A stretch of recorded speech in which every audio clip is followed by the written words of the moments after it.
మామ శకుని అల్లుడు శనీశ్వరుడట. రైతులకు మీరేం చేశారని మాట్లాడుతున్నారు. ఆనాడు రైతు భరోసా కోసం కోకాపేటలో భూములు అమ్మారు. రుణమాఫీ కోసం ఔటర్ రింగ్ రోడ్డును తెగనమ్మిండ్రు. కాళేశ్వరం పేరుతో 1,00,000 కోట్లు కొల్లగొట్టారు. మీకు ఫామ్ హౌజులు ఎక్కడి నుంచి వచ్చాయి? గోదావరి కృష్ణా నీళ్లు బనకచర్లపై చర్చిద్దాం రండి. అసెంబ్లీ సమావేశాలు పెట్టాలని స్పీకర్కు లేఖ రాయండి. రైతు భరోసా విజయోత్సవ సభలో కేసీఆర్, హరీష్ రావుకు ముఖ్యమంత్రి రేవంత్ రెడ్డి సవాల్. ఇప్పుడు రైతులకు మీరేం చేశారు అని వాళ్ళని అడుగుతున్నారు, మీరేం చేశారని వాళ్ళు వీళ్ళని అడుగుతున్నారు. ఇప్పుడు రైతు ఆత్మహత్యలు 10 ఏళ్ల కాలంలో దాదాపు 8,000 మంది రైతులు కేసీఆర్ గవర్నమెంట్ హయాంలో ఆత్మహత్య చేసుకున్నారు. గవర్నమెంట్ మారింది, మార్పు దిశగా ముందుకెళ్తుందేమో అని ఇప్పుడు ఆనాడు కేసీఆర్ని మా కేసీఆర్ అనుకున్నారు జనం, కానీ మంది కేసీఆర్ అయ్యిండు. ఇప్పుడు ఈనాడు రేవంత్ రెడ్డిని కూడా మా కేసీఆర్ అని ఓటేసి గెలిపించారు. మరి రేవంత్ రెడ్డి కూడా ట్రాక్ కొంత అటు ఇటు అవుతున్నట్టున్నది, ఆయన కూడా మంది రేవంత్ రెడ్డి అవుతున్నాడేమో అనిపిస్తున్నది అని అనుకుంటున్నారు జనం. ఎందుకంటే లేకపోతే ఇంత వ్యతిరేకత ఎట్లా వస్తుంది? వ్యతిరేకత లేదు అనడానికి లేదు, మనం ఉన్న ఫ్యాక్ట్ మనం మాట్లాడుకోవాల్సిందే. మీరు ఆనాడైనా ఈనాడైనా మీరు ఏమైనా మారుతారేమో అని చెప్పే ప్రయత్నమే తప్ప ఇంకొకటి కాదు. మీరు మారకపోతే ఎవడేం చేస్తాడు? జనాలు మార్చి అవతల పడేస్తారు, మిమ్మల్ని మార్చి అవతల పడేస్తారు జనాన్ని. ఇప్పుడు రైతులకి మేము మొత్తం చేసినాం అంటున్నారు. నేను ప్రతిరోజు చెప్తున్నా, రైతులకు ఎవడు చేసింది ఏం లేదు. ఇలాంటి నగదు బదిలీ పథకాలు పెట్టి రైతులని మాయ చేస్తున్నారు తప్ప రైతుల జీవితాలతోని ఆటలాడుతున్నారు తప్ప రైతులని పైకి దేవట్లే. మీరిచ్చే 5,000 రూపాయల రైతు భరోసా తాత్కాలిక ఉపశమనం మాత్రమే. ఈ పాటికి అది సగం పైసలు వైన్ షాపులకు పోయి ఉంటాయి, డౌటే లేదు అందులో. అందరూ తాగకపోవచ్చు, లేకపోతే అందరూ అంత ఖర్చు పెట్టకపోవచ్చు. మీరిచ్చే రైతు భరోసా అంతకుముందు ఇచ్చిన రైతు బంధు కేవలం తాత్కాలిక ఉపశమనం మాత్రమే. అసలు మీకు అర్థం కావట్లేదు కౌలు రైతుల పరిస్థితి ఏంది. ఈ రాష్ట్రంలో తెలంగాణలో మొత్తం 100% భూమిని కనుక మనం పరిగణలోకి తీసుకుంటే, సాగు చేస్తున్న భూమిని, అందులో 35% భూమి కౌలు రైతులే. ఆ కౌలు రైతులకి నయా పైసా, నయా ఒక్క స్కీము అసలు సంబంధమే లేదు వాళ్ళకి. అసలు వాళ్ళని రైతులుగానే గుర్తించట్లే. కానీ కాంగ్రెస్ మేనిఫెస్టోలో పెట్టింది, మేము కౌలు రైతులకు 12,000 రూపాయలు ఇస్తాం, రైతు భరోసా ఎట్లా ఇస్తున్నామో ఇట్లా వీళ్ళకి కూడా ఇస్తామని. ఏది మరి? కనీసం మనం గుర్తించట్లే కదా.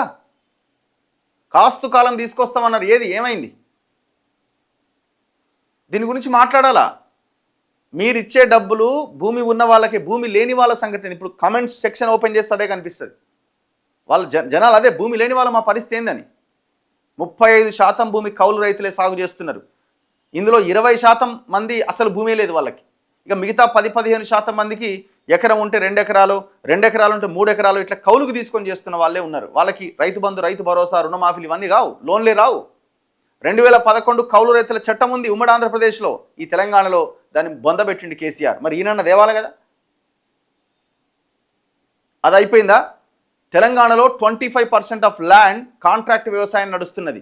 ములుగు నుంచి మొదలు పెడితే జనగాం దాకా, ఆదిలాబాద్ నుంచి మొదలు పెడితే ఇటు మొత్తం ఖమ్మం ఇటంతా విత్తన కంపెనీలు రైతులతోని మధ్యలో ఉన్న పొలిటికల్ లీడర్లు, బ్రోకర్లు, దొంగలు, దుర్మార్గులు, ఆర్గనైజర్ల పేరుతో మొత్తం రైతులని మొత్తం నిండా ముంచేస్తున్నారు. ఇది తెలంగాణలో అతిపెద్ద సమస్య. మేల్ ఫీమేల్ పేరుతో, మేల్ ఫీమేల్ విత్తనాల పేరుతో రైతులని నిండా ముంచుతున్నారు. ఇది చాలా పెద్ద సమస్య. 25% కాంట్రాక్ట్ వ్యవసాయం నడుస్తున్నది. నల్ల చట్టాల మీద కొట్లాడిన కదా రాహుల్ గాంధీ. మరి తెలంగాణలో ఈ కాంట్రాక్ట్ వ్యవసాయం మీద గైడ్ లైన్స్ ఏవి? 2016కు ముందు ఈ తెలంగాణలో ఒక చట్టం ఉండే, ఒక జీవో ఉండే కాంట్రాక్ట్ వ్యవసాయం మీద. రైతు విత్తన కంపెనీ డైరెక్ట్గా వీళ్ళే మాట్లాడుకునేది. మధ్యలో అగ్రికల్చర్ ఆఫీసరు ఈ పర్యవేక్షణ చేసేవాడు. విత్తన కంపెనీలు రైతుతో కాంట్రాక్ట్ కుదుర్చుకున్నప్పుడు అగ్రికల్చర్ డిపార్ట్మెంట్కి సమాచారం అందించాలి. నష్టపోతే నష్టపరిహారం ఇవ్వాలి. ఇది చాలా పగడ్బందీగా జరిగేది ఇంతకుముందు కనీసం. కానీ ఎప్పుడైతే కేసీఆర్ 2016లో కొత్త జీవో తీసుకొచ్చిండు, ఇట్లయితే కాదు, లీడర్లు బతుకుతలేరని చెప్పి పొలిటికల్ లీడర్లని ఆర్గనైజర్లుగా పెట్టి మధ్యలో ఒక ఆర్గనైజర్ అనే ఒక వ్యవస్థను తీసుకొచ్చిండు.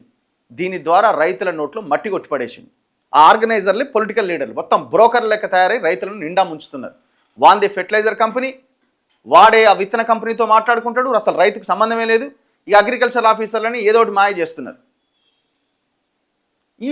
ఇవన్నీ చాలా పెద్ద ఇష్యూస్ తెలంగాణలో.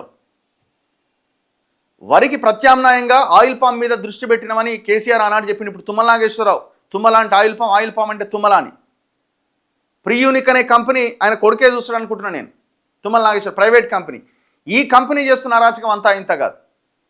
పోదాం ఖమ్మం జిల్లాకి. నేను 2 రోజులు ఖమ్మం జిల్లాలో స్టే చేసి అక్కడ ఉన్న వాస్తవ పరిస్థితిని 10 వీడియోల ద్వారా బయటికి తీసుకొచ్చే ప్రయత్నం చేసిన. ఎంత పెద్ద అరాచకం, దుర్మార్గం, పెద్ద స్కామ్ అది.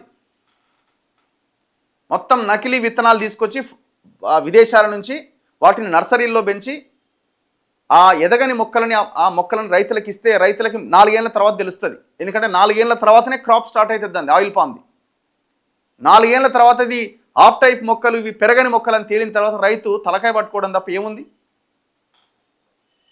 2016-17 నుంచి స్టార్ట్ అయింది.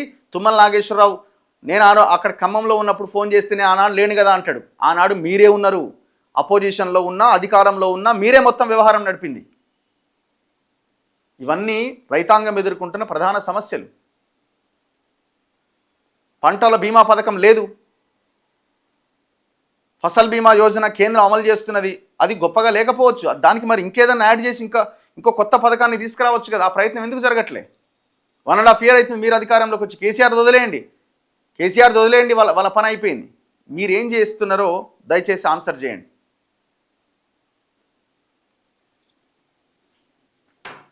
ఇప్పుడు తెలంగాణలో రైతు భరోసా ఇచ్చారు. భూములు కోల్పోయిన రైతుల పరిస్థితి ఏంది? సాదా బైనామా భూముల అప్లికేషన్ల పరిస్థితి ఏంది? అసైన్డ్ భూముల పరిస్థితి ఏంది? కబ్జాకు గురైన అసలు ఎందుకంటే ఆ బలహీన వర్గాల చేతిలో భూమి లేకుండా పోయింది కదా. లక్షలాది ఎకరాలు కబ్జాకు గురైనాయి కదా కేసీఆర్ హయాంలో. వాటి సంగతి ఏం తేల్చారు?